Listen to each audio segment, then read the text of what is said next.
Welcome to নিখিল বঙ্গ শিক্ষণ মহাবিদ্যালয়, বিষ্ণুপুর, বাঁকুড়া। তোমাদের সকলকে স্বাগত বিষ্ণুপুর নিখিল বঙ্গ শিক্ষণ মহাবিদ্যালয়ে।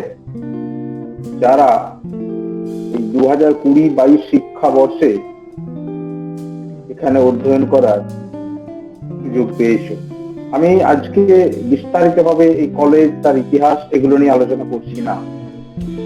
আমি আজকে যেটা তোমাদের সাথে আলোচনা করব, এই যে আমাদের একটা এন্টায়ার সিলেবাস, এই যে 2 বছর ধরে তোমরা যে সিলেবাসটা পড়বে, এই সিলেবাসটার যে আউটলাইনটা সেটা আমরা আলোচনা করব এবং আমাদের স্যারেরা তাদের রেসপেক্টিভ জায়গাগুলোকে নিয়ে তারা আলোচনাটা করবেন।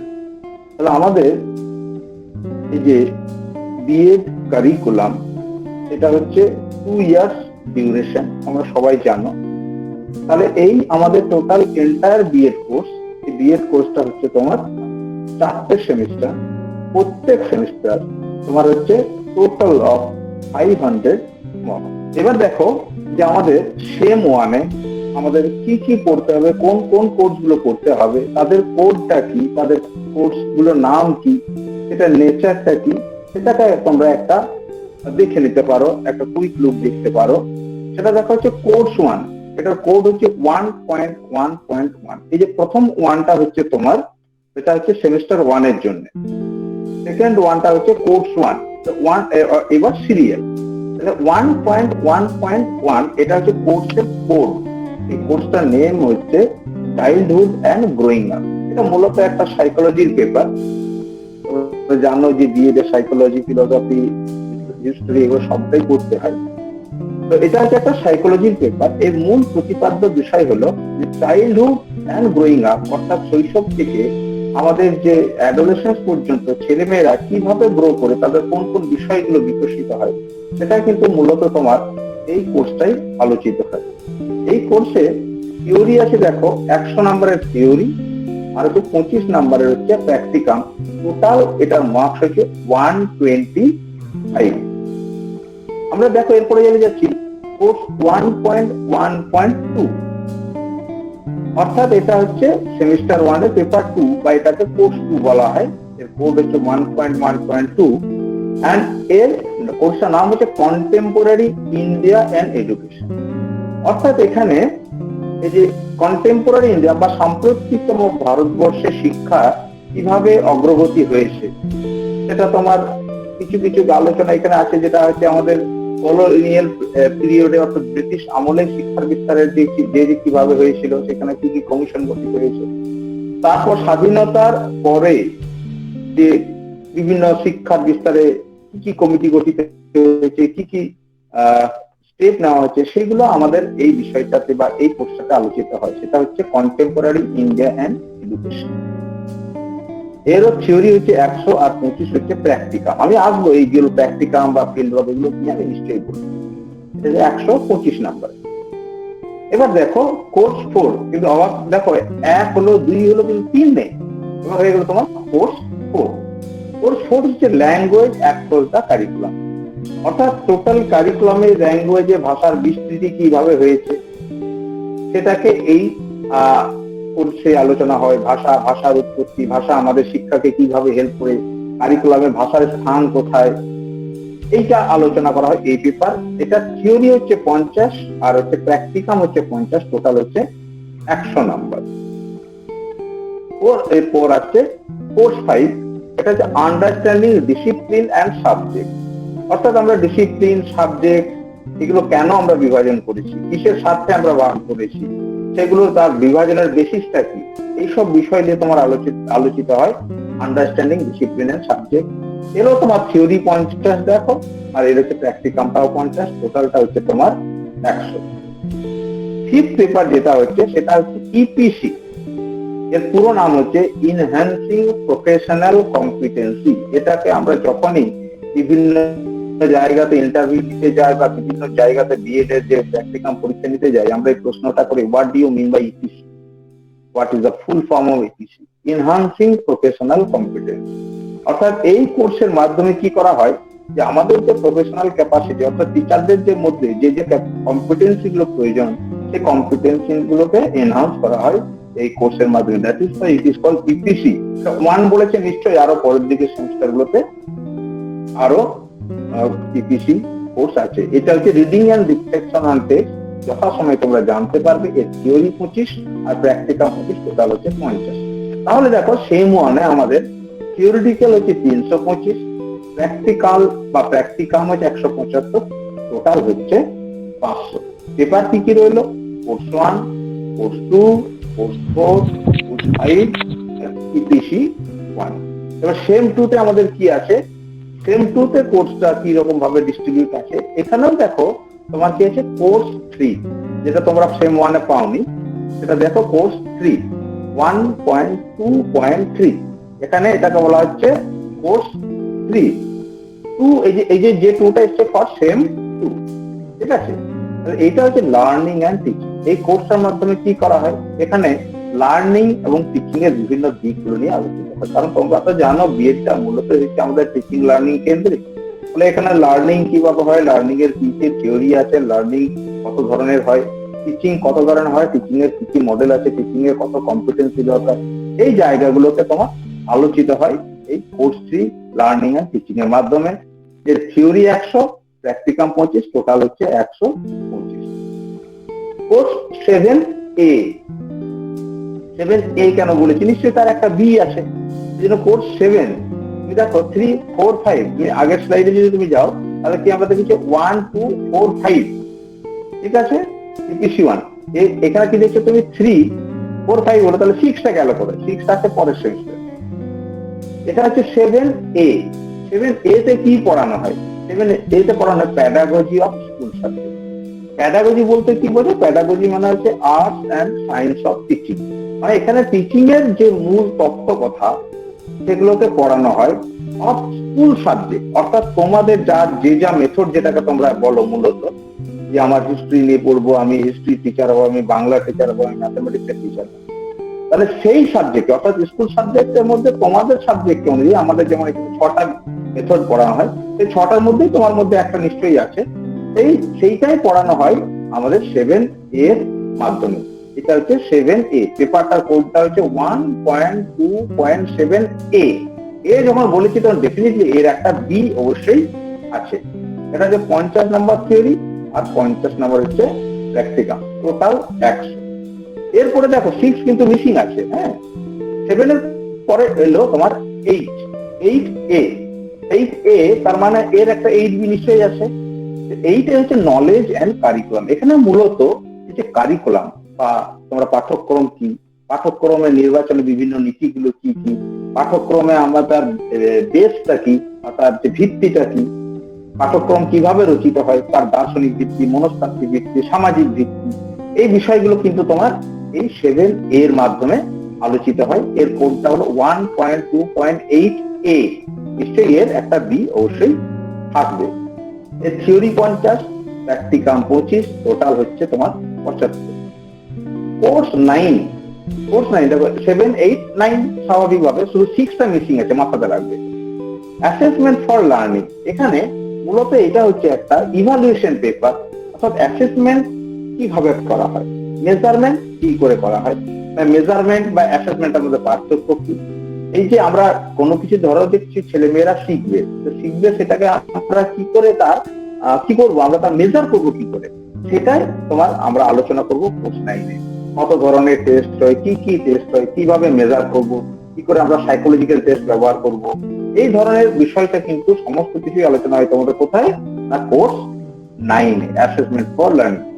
এরও থিওরি 100, প্র্যাকটিকাম 50 আর টোটাল হচ্ছে তোমার 150 নাম্বার। এবার দেখো সেম টুতে আমরা আগের সেমিস্টারে দেখেছিলাম ইপিসি 1 আছে, এবার তুমি দেখো এটা হচ্ছে ইপিসি 2। তার মানে দেখো ইপিসি 1-এ কি ছিল? ইপিসি 1-এ ছিল reading and reflection on text, অর্থাৎ কোন একটা টেক্সটটাকে পড়ে সেখান থেকে কিভাবে তুমি রিফ্লেক্ট করে তোমার যে কম্পিটেন্সি, সেই কম্পিটেন্সিটাকে বাড়াবে। এখানে আমরা দেখবো এইটাতে পড়বো যে ড্রামা আর আর্টের মাধ্যমে আমার টিচিং কম্পিটেন্সি গুলোকে কিভাবে আমরা ডেভেলপ করব, বা টিচাররা আমাদেরকে কিভাবে ড্রামার সাহায্যে, আর্টের সাহায্যে এগুলোকে ডেভেলপ করতে পারবে, বা আমাদের স্কিল গুলোকে ডেভেলপ করতে পারবে, যেটা আমার টিচিং লার্নিং প্রসেসটাকে সহায়তা করবে। তাহলে দেখো এই যে সেম টু টোটাল কত হলো, টোটাল হলো তোমার 325 থিওরি, 175 প্র্যাকটিক্যাল, টোটাল হলো 500। তাহলে সেম টুতেও হলো তোমার 500। সেম থ্রিতে কিন্তু মূলত হচ্ছে তোমার প্র্যাকটিক্যাল ওরিয়েন্টেড, অর্থাৎ সেম থ্রিটা কি সেটা আমরা আসছি। দেখো তুমি 7A পেয়েছিলে সেম টুতে, সেম থ্রিতে হলো 7B, অর্থাৎ ওই যে তোমরা পড়েছিলে প্যাডাগজি অফ স্কুল সাবজেক্ট, যেটা তোমরা 7A পড়েছো, তারই এটাকে সেকেন্ড পার্ট বলতে পারো, তারই একটা কন্টিনিউশন বলতে পারো, যেটা তোমরা সেম থ্রিতে পড়ছো। অর্থাৎ ওইখানে মেথোডোলজিটা যেটা পড়ানো হয় তার কন্টিনিউশন হচ্ছে এটা 7B, এটা 50, আর প্র্যাকটিক্যাল থেকে 100, টোটাল হচ্ছে 150। এরপর সবচেয়ে যেটা ইম্পর্টেন্ট সেটা হচ্ছে স্কুল ইন্টার্নশিপ। স্কুল ইন্টার্নশিপটা কি? স্কুল ইন্টার্নশিপ হলো বিদ্যালয়ে তোমাদেরকে এই থার্ড সেমে পাঠানো হবে তোমাদের প্র্যাকটিক্যালের জন্য, অর্থাৎ তোমরা সেখানে গিয়ে ওই রিয়েল স্টুডেন্টদেরকে তোমরা পড়াবে। কতগুলো? 60 লেসন, অ্যাট লিস্ট 60 লেসন, এটা ভালো করে মাথাতে রাখবে, at least 60 lesson you have to deliver in the real classroom situation in school. তাহলে এইটাই হচ্ছে তোমার স্কুল ইন্টার্নশিপ। ইন্টার্নশিপের কথাটার সাথে তোমরা সকলেই পরিচিত, কারণ ডাক্তারি করতে গেলে যেমন ইন্টার্নশিপ আছে, অন্যান্য কাজ করতে গেলে ইন্টার্নশিপ আছে। আমাদের এইটাই হচ্ছে টিচিং এর ইন্টার্নশিপ। সেজন্য দেখো এটা 350 নাম্বার আছে এই টোটাল, এই জন্য এটা হচ্ছে একটা প্র্যাকটিক্যাল ওয়ার্ক, 350 নাম্বার পড়াতে হবে। তাহলে দেখো সেম থ্রিতে তোমার থিওরি কত হলো 50, আর হচ্ছে প্র্যাকটিকাম হচ্ছে 450, টোটাল হচ্ছে 500। তাহলে সেম থ্রিতে তোমার হয়ে গেল। তাহলে আমরা সেম থ্রিতে যেটা যাচ্ছি 7B, আর হচ্ছে স্কুল ইন্টার্নশিপ, ঠিক আছে। আর আমরা নেক্সট যাচ্ছি সেম 4। এইখানে দেখো নিশ্চয়ই তোমার সেম কোর্স 6টা মিসিং ছিল, এখানে দেখো কোর্স 6টা এসে গেছে। তাহলে সেম 6 যেটা আছে আমার জেন্ডার, স্কুল এন্ড সোসাইটি, এটা হচ্ছে 50 মার্কস, আর ফিল্ড প্র্যাকটিক্যাল 25। অর্থাৎ এইখানে আমাদের যে জেন্ডার, স্কুল এন্ড সোসাইটি, আমাদের তুমি জানো আমাদের ভারতবর্ষে যে জেন্ডার বায়াসনেস বা তার যে বিভিন্ন জায়গাগুলো, তার যে ইম্প্যাক্ট করছে আমাদের এডুকেশন সিস্টেমে, আমাদের ছেলেদের একরকম ঠিক করা হয়, মেয়েদেরকে একরকম ঠিক করা হয়, সো মেনি সোসাইটিস আর দেয়ার। তো এইখানে এই ইস্যু গুলোই কিন্তু আমাদের জেন্ডার ইস্যু গুলো এই পেপারে আলোচিত হবে, এবং তাদের ইম্প্যাক্টটা আমার সোসাইটিতে অ্যাজ ওয়েল অ্যাজ এডুকেশন সেক্টরে কিভাবে পড়ছে সেটা আলোচিত হবে এখানে। এটা হচ্ছে 50 মার্কস। 8B দেখবে তোমরা, 8A তোমরা দেখেছিলে, এটা হচ্ছে তোমার তারই কন্টিনিউশন, যেটা আমরা আর্লিয়ে বলেছি, সেটা হচ্ছে 8B। এটারও তোমার থিওরি 50, প্র্যাকটিক্যাল 25, টোটাল 75। কোর্স 10, 9 তোমরা পেয়েছো আগে, অ্যাসেসমেন্ট ফর লার্নিং 9 তোমরা দেখো পেয়েছো, এইখানটাতে কোর্স 9 পেয়েছো। এবার আমরা আসছি কোর্স 10। কোর্স 10টা হচ্ছে অপশনাল পেপার, এখানে বলা আছে, আমি অপশনালটা লিখিনি, আমাদের যদিও অপশনাল বলছি, আমাদের কলেজে আমরা একটাই পরিচালনা করি, সেটা হচ্ছে গাইডেন্স এন্ড কাউন্সিলিং। আমি 11 চলে গেলাম। 10, তাহলে কোর্স 10-এ আছে আমার creating and inclusive. Inclusive school বলতে আমরা কি বোঝাই? ইনক্লুসিভ যেটা ওরা একটা নতুন একটা শব্দ এডুকেশন এসছে, ইনক্লুসিভ এডুকেশন। ইনক্লুসিভ এডুকেশন বলতে আমরা কি বোঝাই? না, ইনক্লুসিভ এডুকেশন আর those education which include the excluded, অর্থাৎ শিক্ষার জগৎ থেকে যারা বাইরে চলে গেছে তাদেরকে শিক্ষার আঙিনায় নিয়ে আসা, শিক্ষার মূল স্রোতে নিয়ে আসাটাই হচ্ছে ইনক্লুসিভ এডুকেশনের মূল্য। তাহলে সেই জায়গাতে বিদ্যালয়ের সেই ইনক্লুশন গুলো, যারা এক্সক্লুডেড, যারা বঞ্চিত, তাদেরকে কিভাবে আমরা নিয়ে আসবো, কিভাবে তাদেরকে আমরা সহযোগিতা করবো, সেটাতেই আমরা আলোচনা করা হয় এই ক্রিয়েটিং অ্যান্ড ইনক্লুসিভ স্কুলে। এটা থিওরি 50, প্র্যাকটিকাম 25, টোটাল 150। কোর্স 11, এটা হচ্ছে একটা অপশনাল পেপার। অপশনাল পেপারে আমাদের এখানটাতে মূলত গাইডেন্স এন্ড কাউন্সিলিং পড়ানো হয়, সেটা হচ্ছে 50 number theory, 25 number practicum, total 75। আর এই সেমিস্টারে ইপিসি দুটো আছে, দেখো ইপিসি 3 অ্যান্ড ইপিসি 4। ইপিসি 3 হচ্ছে critical understanding of ICT. ICT মানে জানো কি? Information and communication technology. অর্থাৎ এখানে কিন্তু তোমাদের আইসিটি সংক্রান্ত মূলত কম্পিউটারের যে বিভিন্ন স্কিল গুলো, সেই স্কিল গুলো এখানে শেখানো হবে। মূলত আমাদের সিলেবাসে যেটা আছে সেটা হচ্ছে মূলত ওয়ার্ড আর পাওয়ার পয়েন্ট। এক্সেলটা নেই, এক্সেলটা আমরা শেখাতে পারবো না এতটা। তো ওয়ার্ড পাওয়ার পয়েন্টটা এখানে শেখানো হবে। এখানটার ইপিসি থিওরি, তার থিওরি থাকবে 50 আর হচ্ছে তোমার প্র্যাকটিকাম 50। আচ্ছা, এটা 100 হবে। হ্যাঁ, এটা 100 হবে। যাই হোক, এটা 75 হবে, এটা 100 হবে। যাই হোক, এটা ভুল হয়ে গেছে, এটা করে দেওয়া উচিত। ইপিসি 4 50 50, এটা 100 হবে। মানে এটা 100 হবে, এইখানটাতে এটা 75 হবে। তাহলে দেখো যোগ করে তুমি পাবে তুমি 500। তাহলে আমাদের সেম 1 500, সেম 2 500, সেম 3 500, সেম 4 500, এই চারটেই কিন্তু আমরা 500 নাম্বার পেয়ে গেছি। যে কিভাবে আমরা এই টোটাল স্ট্রাকচারটা আমাদের কিভাবে আছে। এবারে তুমি দেখো যে এই টোটাল যে এক্সাম সিস্টেম, এক্সাম সিস্টেমের মধ্যে আমরা ইন্টারনাল আর এক্সটার্নাল পার্টটা কিভাবে বিভক্ত হয়ে আছে। এক্সটার্নাল মিনস যেটা আমাদের এক্সটার্নালি যেটা ইভালুয়েশনটা হবে সেটা হচ্ছে এক্সটার্নাল ইভালুয়েশন, অর্থাৎ evaluation to be made by the external expert, and internal means evaluation to be made by the internal college teacher. তো এখানে যে আমাদের সেম 1, এই সেম 1 এর যে ইভালুয়েশন প্যাটার্নটা কি হবে, টোটাল তোমরা জেনে গেছো 500। কোর্স 1.1.1 তোমরা জানো সেমিস্টার 1 এ আমরা ওখানে বলেছিলাম কত 100 নাম্বারের থেকে এক্সটার্নাল অর্থাৎ এটা হবে রিটেন এক্সাম, আর 30 নাম্বার হবে ইন্টারনাল, সেটাও রিটেন এক্সাম হবে। এটাকে আমরা বলছি অ্যাসাইনমেন্ট। এটা আমরা অ্যাসাইনমেন্টের মাধ্যমে সেটাকে আমরা পরিচালনা করি। 1.1.2 ও সেম, 70 নাম্বার হচ্ছে রিটেন এক্সাম, 30 নাম্বার হচ্ছে তোমার ইন্টারনাল এক্সপেরিমেন্ট। আর এই যে 25 নাম্বারটা তোমরা দেখেছিলে প্র্যাকটিকাম, প্র্যাকটিকাম মানেটা কি? Practicum means practical oriented work. Practicum means practical oriented work. তো তোমরা ওখানে দেখেছিলে 1.1.1 এ 25 নাম্বারের প্র্যাকটিকাম আছে। সেই 25 নাম্বারের প্র্যাকটিকামে তোমার কি হয় না, 10 মার্কস হচ্ছে এক্সটার্নাল, অর্থাৎ 40% হচ্ছে এক্সটার্নাল ইভালুয়েশন, 60% হচ্ছে ইন্টারনাল ইভালুয়েশন। তাহলে 1.1.1 এর যদি আমরা টোটাল দেখি, এক্সটার্নাল ইভালুয়েশন হচ্ছে 80% আর ইন্টারনাল হচ্ছে 45%। I think it is clear to you যে 100 নাম্বার এবং 25, টোটাল যে 125 নাম্বার যেটাকে আমরা দেখিয়েছিলাম, সেই 125 নাম্বারের 80% হচ্ছে এক্সটার্নালি ইভালুয়েটেড হবে আর 45 হচ্ছে তোমার ইন্টারনালি ইভালুয়েটেড। তাহলে 1.1.2 সেম ডিস্ট্রিবিউশন, এটা হচ্ছে তোমার 80 নাম্বার এক্সটার্নাল ইভালুয়েশন আর 45 মার্কস হলো internal evaluation. But in case of 1.1.4 সেখানে কি ছিল? সেখানে তোমার ছিল 50 নম্বরের থিওরি আর হচ্ছে 50 নম্বরের প্র্যাকটিকাম। ঠিক আছে, তাহলে থিওরির যে অংশটা তার 70% হচ্ছে এক্সটার্নাল ইভালুয়েশন, তাহলে এটা 50 এর 70% হচ্ছে 35 এক্সটার্নাল, আর 50 এর 30% হচ্ছে 15, সেটা হচ্ছে ইন্টারনাল। আর প্র্যাকটিক্যালের যে ইভালুয়েশন, প্র্যাকটিক্যালের 50 নাম্বার তার 40% হচ্ছে এক্সটার্নাল আর 60% হচ্ছে ইন্টারনাল। তাহলে বেসিক জায়গাটা কোথায় বলতো? বেসিক জায়গা হচ্ছে থিওরিটিক্যাল পেপারে তারও এক্সটার্নাল ইন্টারনাল ইভালুয়েশন আছে, প্র্যাকটিক্যাল পেপারেরও এক্সটার্নাল ইন্টারনাল ইভালুয়েশন। থিওরিটিক্যাল পেপারের হচ্ছে 70% এক্সটার্নাল, 30% হচ্ছে ইন্টারনাল, আর প্র্যাকটিক্যাল পেপারের 40% এক্সটার্নাল আর 60% ইন্টারনাল।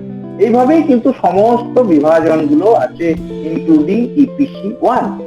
তাহলে দেখো টোটাল যদি আমরা যোগ করি, এটা হচ্ছে 500 নম্বরের টোটাল ছিল সেম 1 এ।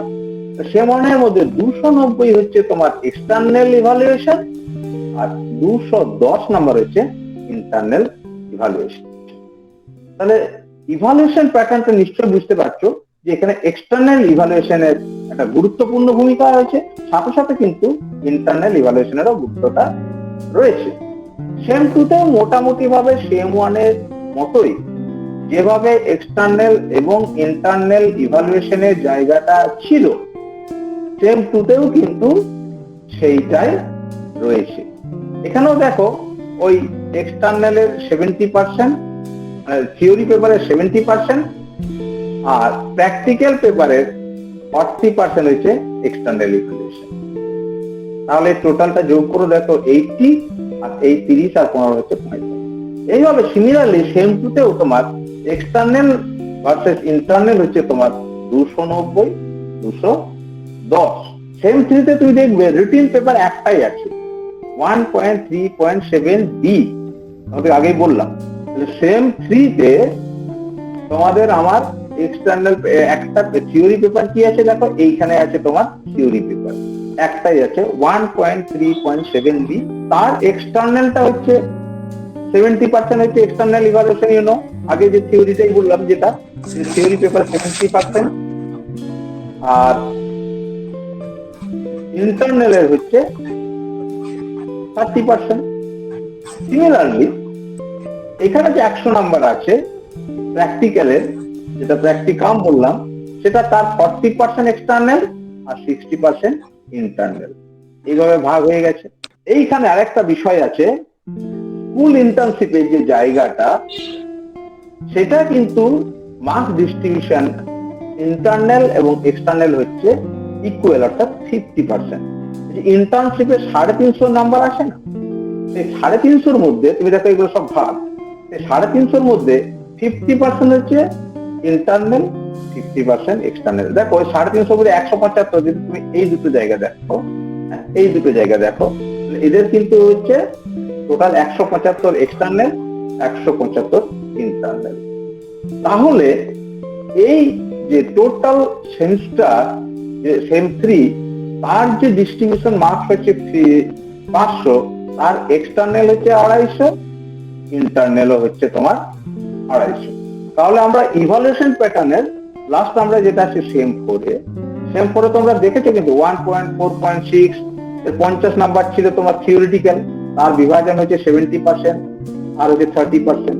প্র্যাকটিক্যালের ডিস্ট্রিবিউশনটা হচ্ছে 40%, 60%। বোঝা গেছে? এইভাবে তোমার ইপিসি বা course 1.4.6, 1.4.8b, 1.4.10, 1.4.11 and EPC 3 and 4 এইভাবে ডিস্ট্রিবিউশন করে তুমি দেখতে পাবে এই 500 নাম্বারের মধ্যে এক্সটার্নাল ইভালুয়েশন হচ্ছে 260, এটা কিন্তু শুধুমাত্র সেম 4, আর ইন্টারনাল হচ্ছে তোমার 240। তাহলে এই গেল আমাদের এক্সটার্নাল ভার্সেস ইন্টারনাল যে ইভালুয়েশন প্যাটার্ন, তার একটা জায়গা। অর্থাৎ তুমি দেখো আমাদের এখানটাতে আমরা এবার তার মানে ইভালুয়েশনের এর পরে যে অংশতে যাব, সেটা হচ্ছে আমার টোটাল ইভালুয়েশনটা কতটা হচ্ছে। দেখো সেম 1-এ 325, 175 নিশ্চয়ই তোমাদের খেয়াল থাকবে। সিমিলারলি দেখো সেম 2-তে ছিল 325, 175, সেম 3-তে ছিল থিওরিটিক্যাল 50, প্র্যাকটিক্যাল 450, আর সেম 4-এ ছিল প্র্যাকটিক্যাল থিওরি 300, প্র্যাকটিক্যাল 200। টোটাল হচ্ছে 1000 থিওরি, 1000 প্র্যাকটিক্যাল। এবং এইটাই হচ্ছে প্রফেশনাল কোর্সের বৈশিষ্ট্য। মনে রাখবে যে তোমরা যেটা নিচ্ছ বা যে কোর্সটা নিচ্ছ, that is somewhat different than that of the course you have already taken. BA, BSc, MA, MSc তে যে নেচারের কোর্স তোমরা পড়ে এসেছো, সেগুলো হচ্ছে জেনারেল কোর্স, আর this is professional course. Professional কোর্সের বৈশিষ্ট্যটা কি? প্রফেশনাল কোর্সের মূল যে বৈশিষ্ট্য, এখানে স্কিল ওরিয়েন্টেশন, স্কিল ডেভেলপমেন্ট এর উপরে গুরুত্ব আরোপ করা হয়। আর তোমরা জানো যে স্কিল ডেভেলপ করতে গেলে প্র্যাকটিক্যালটাকে গুরুত্ব দিতেই হবে, কিন্তু only practical is not sufficient for skill development. That is why there must be a sound theory behind practical. তাহলে সেজন্য এই বিএড কোর্সের টোটাল যে মার্কস ধার্য করা হয়েছে, তার 50% থিওরি আর 50% হচ্ছে প্র্যাকটিক্যাল। অর্থাৎ এটা একটা পারফেক্ট প্রফেশনাল কোর্সের উদাহরণ হিসাবে আমরা গণ্য করতে পারি। নাও আবার যদি আমরা এক্সটেন্ট অফ এক্সটার্নাল আর ইন্টারনাল ব্যাপারটাও জানি, তাহলে তোমরা দেখতে পাবে, এগুলো তুমি আগের স্লাইড গুলো দেখতে পাবে যে সেম 1-এ টোটাল এক্সটার্নাল ছিল 290, ইন্টারনাল 210। সেম 2-তেও ছিল এক্সটার্নাল 290, ইন্টারনাল 210। সেম 3-তে ছিল এক্সটার্নাল 250, ইন্টারনাল 250। সেম 4-এ 260 আর 240। টোটাল 1090, অর্থাৎ 54.5% হচ্ছে এক্সটার্নাল ইভালুয়েশন and 45.5% হচ্ছে internal evaluation. And what is the logic behind it, এটা প্রশ্ন তোমরা করতেই পারো। অ্যাকচুয়ালি প্রফেশনাল কোর্স এক্সটার্নালি ইভালুয়েশনটা সম্পূর্ণ করা সম্ভব নয়। কারণ প্রফেশনাল কোর্স আমি কি বললাম, স্কিল ডেভেলপমেন্ট কোর্স। তাহলে আমি তোমার যে স্কিলটা কিভাবে ধীরে ধীরে ডেভেলপ হচ্ছে, বিং এন ইন্টারনাল টিচার, আমি যতটা তোমাকে সহজভাবে বলতে পারবো, যতটা তোমাকে সহজভাবে তোমাকে জাজ করতে পারবো, একজন এক্সটার্নাল টিচার বা একজন এক্সটার্নাল ব্যক্তি এসে তোমার সেই ডেভেলপমেন্টটাকে সহজে জাজ করতে পারবে না। That is Y in case of professional course internal evaluation is so essential. এই কোর্স গুলো যদি দেখো, সিবিসিএস পাঠ্যক্রম গুলো যদি তোমরা দেখো, তাহলে তোমরা কি দেখবে যে সিবিসিএস এও কিন্তু ইন্টারনাল অ্যাসেসমেন্টের একটা গুরুত্বপূর্ণ জায়গা রয়েছে। আগে আমরা যখন পরীক্ষা দিয়েছি 100-র মধ্যে 100টাই আমরা এক্সটার্নাল পরীক্ষা দিয়েছি। এখন কিন্তু যদি 100 নম্বর থিওরি থাকে, তার মধ্যেও কিন্তু একটা ইন্টারনাল অ্যাসেসমেন্টের পার্ট আছে। কারণ ইন্টারনাল অ্যাসেসমেন্টের সাহায্যে কন্টিনিউয়াস অ্যান্ড কম্প্রিহেন্সিভ ইভালুয়েশন সম্ভব, যেটার পোশাকি নাম হচ্ছে সিসিই। ঠিক আছে, তাহলে এই গেল আমাদের মূলত যে বিষয়টা, যে আমাদের বিএড এর স্ট্রাকচার হচ্ছে 2000 মধ্যে থিওরি 1000, প্র্যাকটিক্যাল 1000। ইভালুয়েশন প্যাটার্নে যদি তুমি যাও, তাহলে 54.5% হচ্ছে তোমার এক্সটার্নাল ইভালুয়েশন এন্ড 45.5 হচ্ছে তোমার ইন্টারনাল ইভালুয়েশন।